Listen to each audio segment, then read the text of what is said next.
everybody, I am Deepika from LearnoHub, a free learning platform where you can study physics, chemistry, maths, biology absolutely for free only at learnohub.com.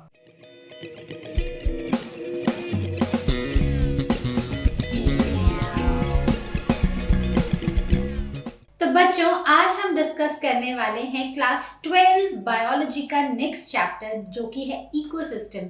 तो आज हम discuss करेंगे question number 1 to question number 7 from the chapter ecosystem.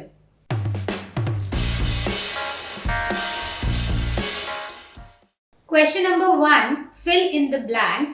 ए है plants are called dash because they fix carbon dioxide. तो plants को हम क्या बोलते हैं? क्योंकि वो कार्बन डाइऑक्साइड को फिक्स करते हैं, तो प्लांट्स को हम बोलते हैं autotrophs, right? So they are called as autotrophs because they fix carbon dioxide, they release oxygen in this process, and this process is called as photosynthesis, correct? Then coming to the second one, in an ecosystem dominated by trees, the pyramid of number is dash type. तो हमने दो तरह के pyramid पढ़े हैं। एक हमने पढ़ा है अपराइट पिरामिड, ठीक है, और दूसरे हमने पढ़े हैं इनवर्टेड, राइट? तो अपराइट तो कुछ ऐसे देखने को मिलते हैं और इनवर्टेड एग्जैक्टली इसके ऑपोजिट हमें देखने को मिलते हैं, right? So this is an upright pyramid and this is an inverted pyramid. तो वो एक ecosystem which is dominated by trees, मतलब वहां पर बहुत सारे ट्रीज हैं, तो वहां पर जो ऑर्गेनिजम्स का नंबर है वो कैसा हमें देखने को मिलेगा, ठीक है? We are talking about the pyramid of number, तो वो हमें कैसा देखने को मिलेगा? तो देखो, एक ऐसा इकोसिस्टम है जहाँ बहुत सारे ट्रीज हैं, तो ऑब्वियसली उसके साथ में क्या होंगे, बहुत सारे हमें इंसेक्ट्स देखने को मिलेंगे, बहुत सारे बर्ड्स देखने को मिलेंगे।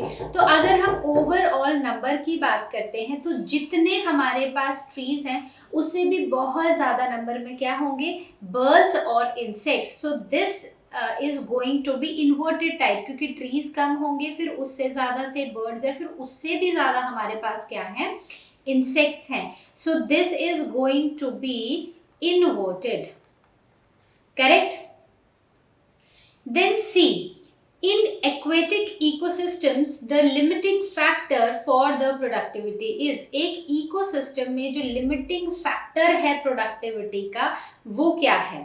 तो अगर हम किसी भी इकोसिस्टम की बात करते हैं तो किसी भी इकोसिस्टम में अगर लाइट नहीं आएगी तो कोई भी इकोसिस्टम जो है वो सस्टेन नहीं कर पाएगा, राइट? प्लांट्स हैं, एनिमल्स हैं, कोई भी सस्टेन नहीं कर पाएगा। So the limiting factor over here is light, correct? Then d, common detritivores in our ecosystem are. तो हमारे इकोसिस्टम में कॉमन डेट्रीवोर्स कौन है? So they are, this is a very very simple question, so they are earthworms. तो earthworms क्या होता है? Majorly they feed on these dead and decaying organism और इसी से अपना वो न्यूट्रिएंट्स लेते हैं, correct? Then e is the major reservoir of carbon on earth is. तो जो कार्बन का मेजर रिजर्वायर है अर्थ पे वो क्या है?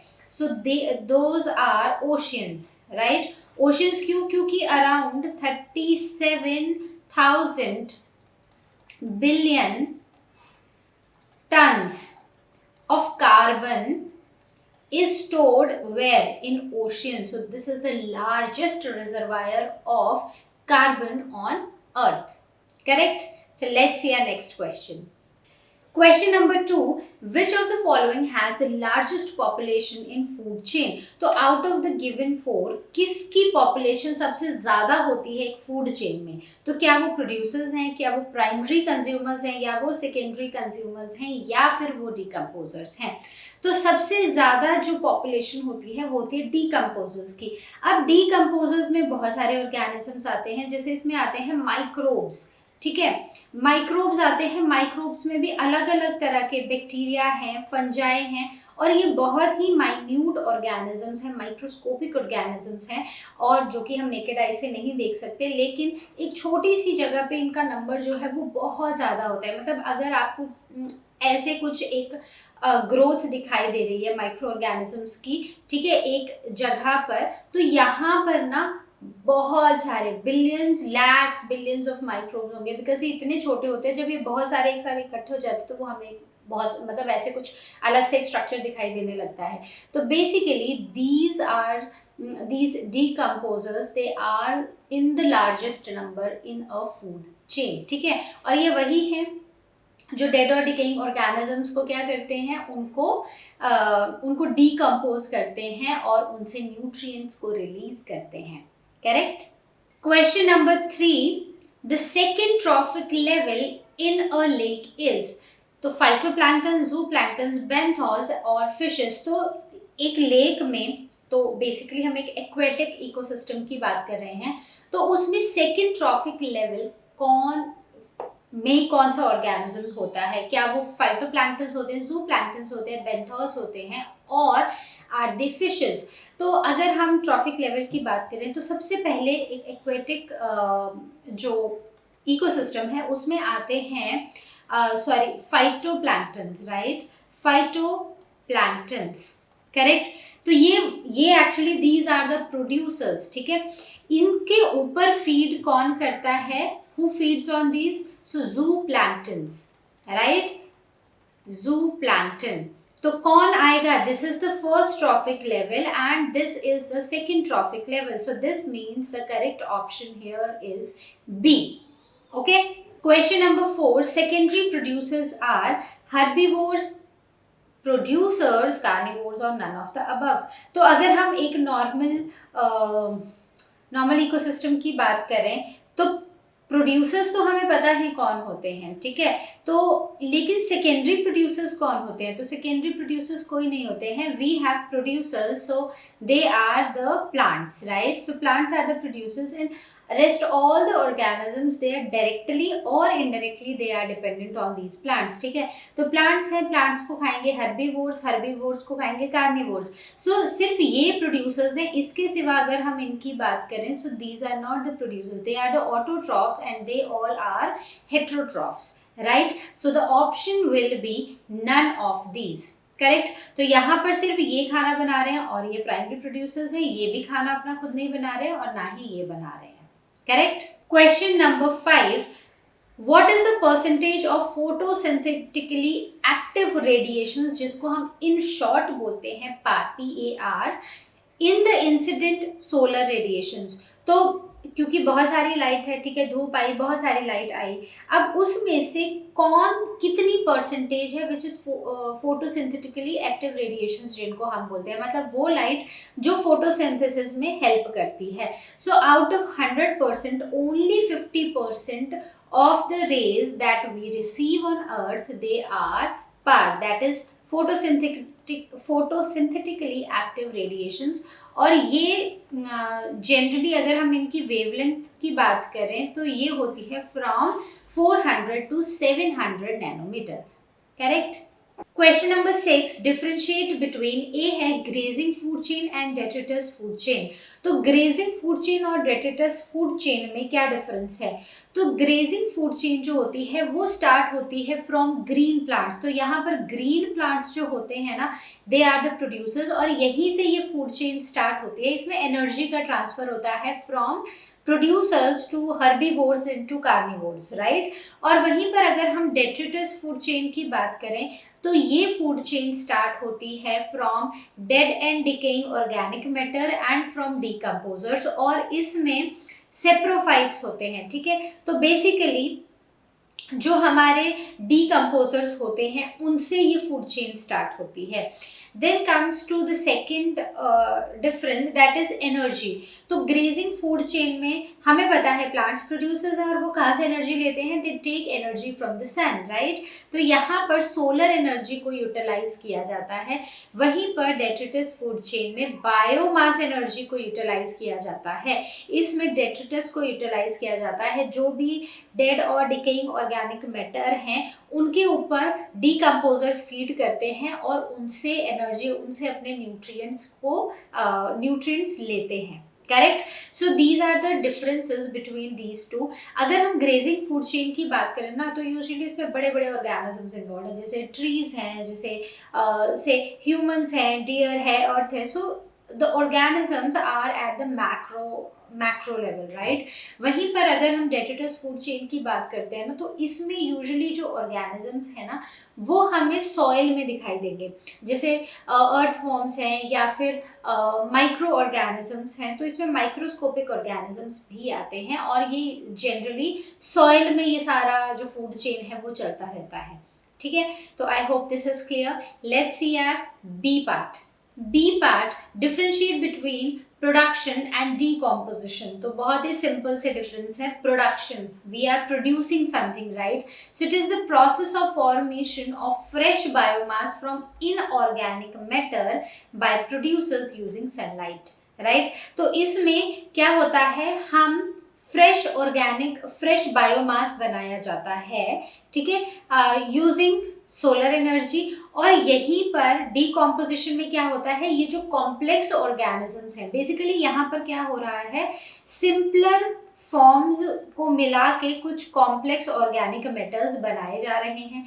वहीं पर डीकॉम्पोजिशन में इससे उल्टा हो रहा है, जो कॉम्प्लेक्स ऑर्गेनिक मैटर हैं उनको ब्रेक करके सिंपलर फॉर्म्स में कन्वर्ट किया जा रहा है। सो it is the degradation of waste biomass into its constituents by decomposers, correct. तो अगर हम प्रोडक्शन की बात करें तो इसमें सोलर एनर्जी को ट्रैप किया जाता है। जैसे यहाँ पर फोटोसिंथेसिस में क्या होगा, सिंपल ऑर्गेनिजम्स हैं, उनको एक साथ लाकर कुछ कॉम्प्लेक्स स्ट्रक्चर्स बनाए जाएंगे, ठीक है। जैसे वाटर है, कार्बन डाइऑक्साइड है, ये आपस में मिलेंगे और ये क्या बनाएंगे, ये शुगर्स बनाएंगे, करेक्ट।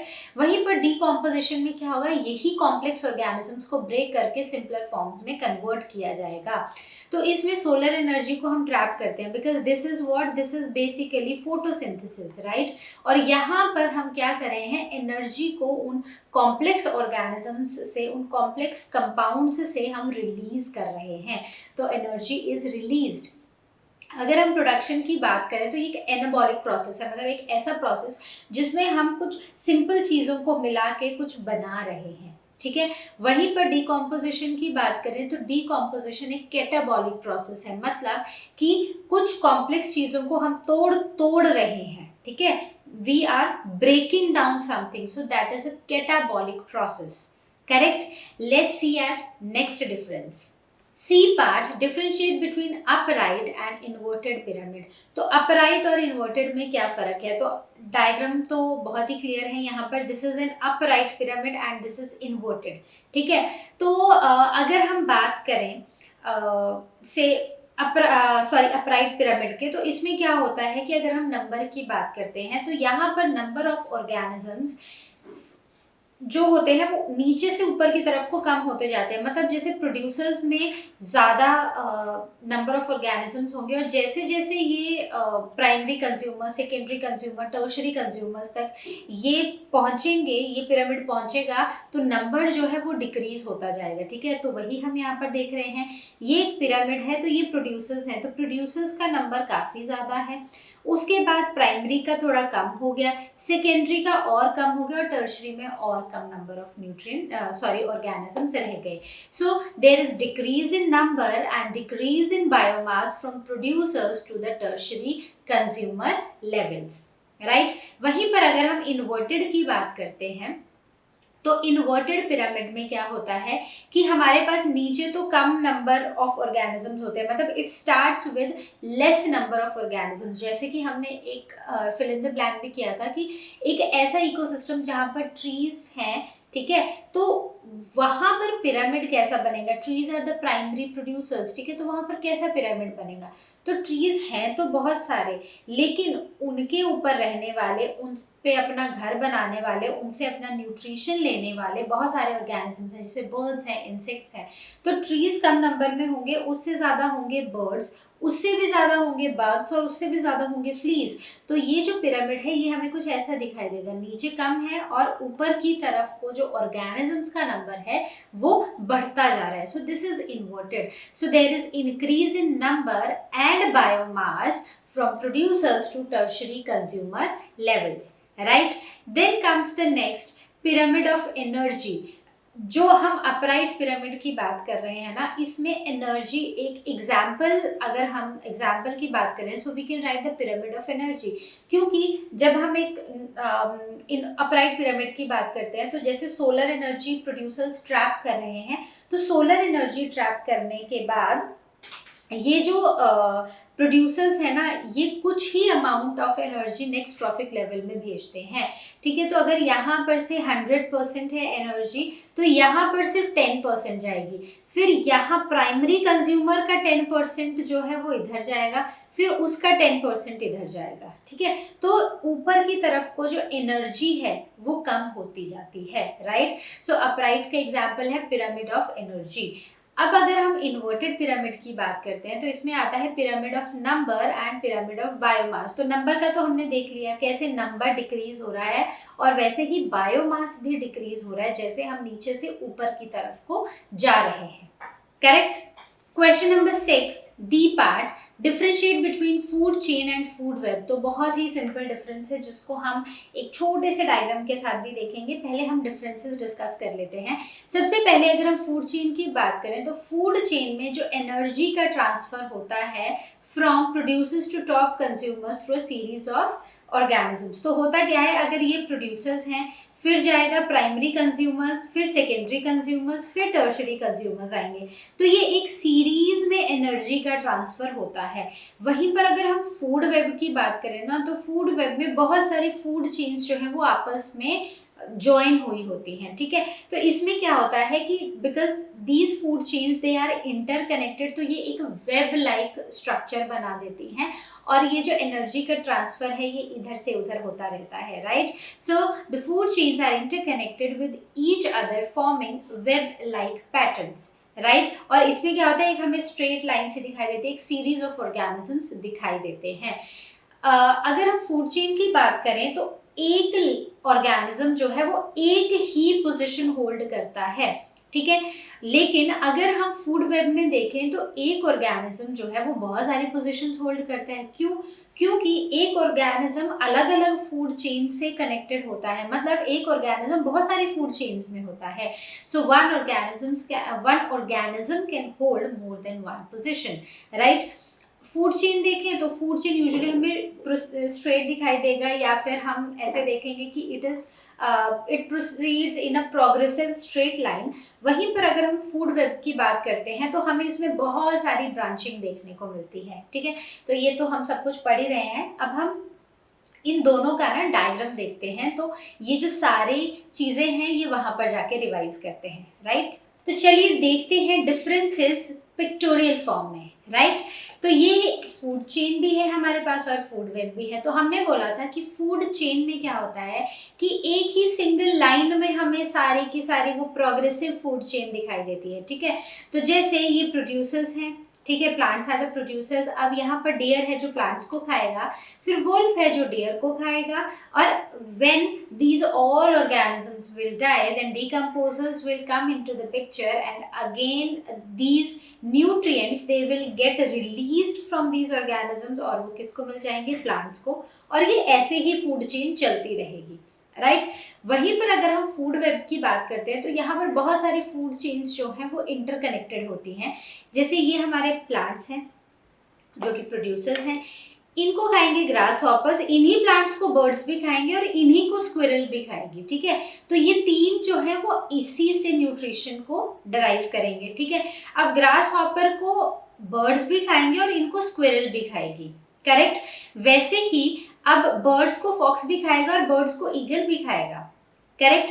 तो ऐसे बहुत सारी फूड चेन्स हैं जो आपस में कनेक्टेड है। अगर आप इसमें देखो ना, तो it is very simple. So these are the producers, these are the primary consumers, secondary consumers. ठीक है, लेकिन अगर आप फूड वेब में आओ ना, तो एक ऑर्गेनिज्म आपको बहुत सारी पोजीशंस होल्ड करता हुआ नजर आएगा। जैसे प्लांट्स तो प्रोड्यूसर्स हैं ही हमारे, यहाँ पर अगर ये वाली फूड चेन देखो तो इसमें प्राइमरी कंज्यूमर ये है, अगर ये वाली देखो तो यहाँ पर प्राइमरी कंज्यूमर ये है। लेकिन अगर आप इस फूड चेन में कर चलो तो ये सेकेंडरी कंज्यूमर आ रहा है, करेक्ट।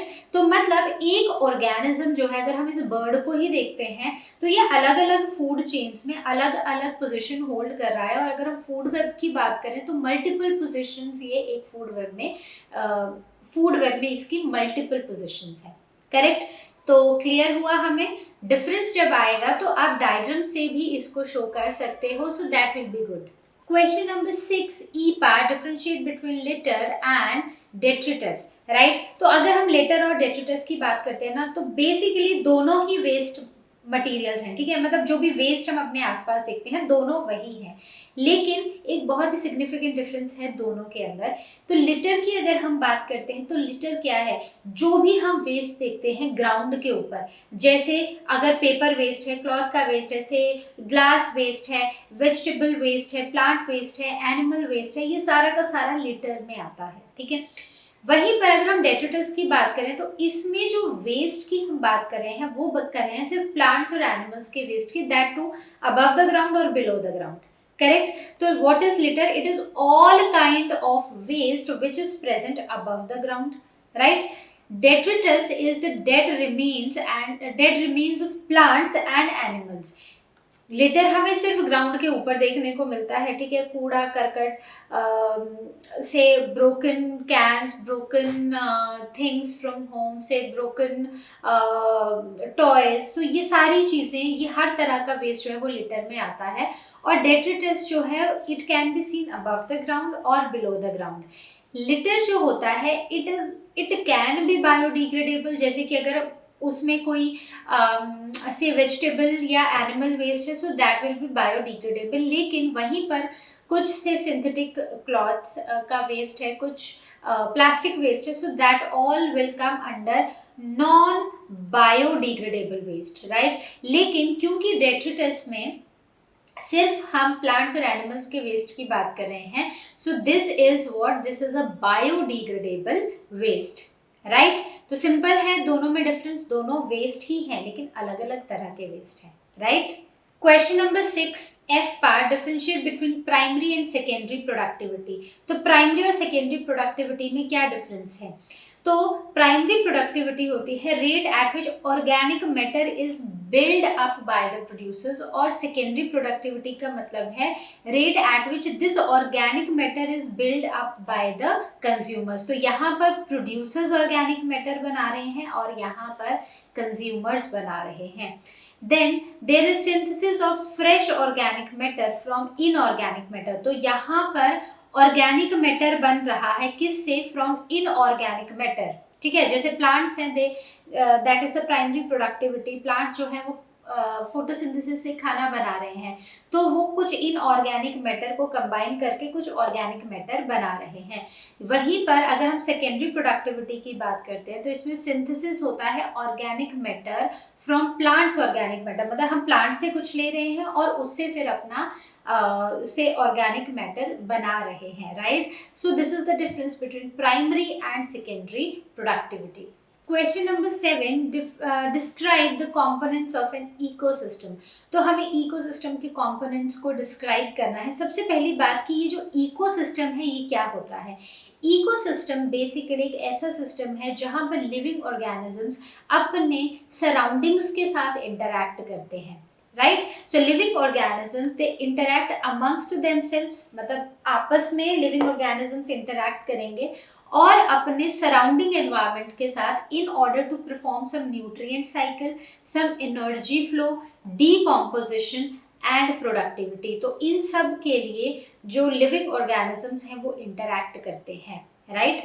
तो इसमें बहुत सारे इकोसिस्टम देखे गए हैं, फॉरेस्ट इकोसिस्टम, पॉन्ड इकोसिस्टम, लेकिन जो सभी के सभी इकोसिस्टम्स हैं उनमें मेजरली दो कंपोनेंट्स देखे गए हैं। एक है बायोटिक और दूसरा है एबायोटिक। तो बायो मीन्स लिविंग, राइट। तो ये कौन से कंपोनेंट्स हैं? These are the living components, right. वहीं पर एबायोटिक में आते हैं सारे के सारे नॉन लिविंग कंपोनेंट्स।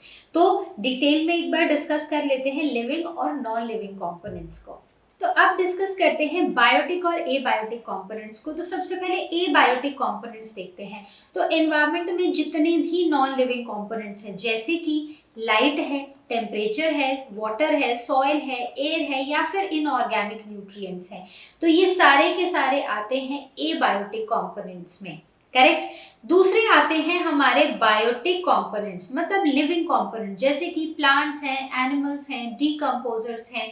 ये सारे के सारे क्या हैं? They are biotic components, that is the living components. जैसे कि सबसे पहले अगर हम प्रोड्यूसर्स की बात करते हैं, तो प्रोड्यूसर्स में आते हैं प्लांट्स। तो प्लांट्स क्या करते हैं? They perform photosynthesis and they make their own food, right. तो यहाँ पर फोटोसिंथेसिस होती है। करेक्ट। अब इन प्लांट्स के बाद आते हैं प्राइमरी कंज्यूमर्स, वो कंज्यूमर्स जो वो ऑर्गेनिजम्स जो कि प्लांट्स के ऊपर फीड करते हैं। जैसे कि कौन आएगा यहाँ पर? Say deer, right. So deer feeds on primary consumers, उसके सॉरी ऑन प्रोड्यूसर्स। उसके बाद आते हैं सेकेंडरी कंज्यूमर्स, वो ऑर्गेनिजम्स जो प्राइमरी कंज्यूमर्स के ऊपर फीड करते हैं। जैसे डियर को कौन खाएगा? तो I have written lion, right. तो अब ये क्या करेंगे? ये प्राइमरी कंज्यूमर्स को खाएंगे। बाद में जब ये सारे के सारे organisms they will be dead, तो इनके ऊपर कौन फीड करेगा? इनके ऊपर फीड करेंगे डीकम्पोजर्स, राइट। तो बेसिकली ये एक शॉर्ट सी फूड चेन के फॉर्म में हमने डिस्कस किया। तो इसमें क्या आएंगे? इसमें आएंगे माइक्रो ऑर्गेनिजम्स। तो ये इन डेड ऑर्गेनिजम्स के ऊपर फीड करेंगे और इनसे क्या करेंगे? They will release nutrients, right? So when you are asked to describe the components of the ecosystem, you have to mention biotic and abiotic। Biotic में कौन से आते हैं, एबायोटिक में कौन से आते हैं, ये सारी चीजें आपको मेंशन करनी पड़ेंगी, राइट। तो बहुत ही सिंपल सा क्वेश्चन था। इसमें आपको बेसिक बायोटिक और एबायोटिक कंपोनेंट्स पता होने चाहिए, और उसके सिवा आप अपनी मर्जी से आप कुछ भी लिख सकते हो। मतलब लिखना तो सही है, लेकिन अपने हिसाब से आप इस आंसर को मोल्ड कर सकते हो। करेक्ट। तो I hope these are clear to you. तो आई होप जितने भी क्वेश्चंस हमने आज डिस्कस किए हैं वो आपको हुए होंगे एकदम क्रिस्टल क्लियर। अब हम मिलेंगे अपनी नेक्स्ट वीडियो में, जहां पर हम डिस्कस करेंगे कुछ और क्वेश्चंस जो कि इस चैप्टर के हैं। तो अब हम मिलते हैं नेक्स्ट वीडियो में, और तब तक जैसा कि आप जानते हैं, लर्न हब फ्री है पर बेस्ट है।